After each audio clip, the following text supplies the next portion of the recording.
দর্শকদের মনে প্রেমের জোয়ার এনেছে মোহিত সুরির সাইয়ারা।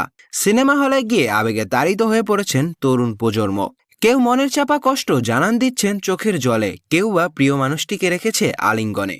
সাইয়ারা যেন এক জীবন্ত প্রেমের গল্প, যা অনুভব করে দর্শকদের চোখের পানি যেন বাদ বাঁচছে না। পদ্মার গল্পই যেন দর্শকদের জীবনের অংশ হয়ে উঠেছে। ভারতের বিভিন্ন সিনেমা হলে এমন কিছু ঘটনা ঘটেছে যা বিস্ময়কর। ভোপালের এক প্রেক্ষাগৃহে সাইয়ারা চলাকালীন সময় শ্বাসকষ্ট শুরু হয় এক যুবকের।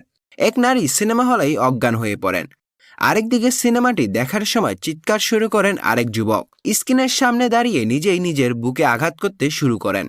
বলিউডের নতুন দুই মুখ আহান পান্ডে ও অনিক পাড্ডার প্রেম শুধু দর্শকদেরই কাঁদাচ্ছে এমন নয়। সিনেমা হলে প্রিয় মানুষদের সাথে ভালোবাসার মুহূর্ত উদযাপন করছেন কেউ কেউ। সোশ্যাল মিডিয়ায় দর্শকদের উন্মাদনার ভিডিও ছড়িয়ে পড়ায় গতি বেড়েছে সাইয়ারার ব্যবসায়।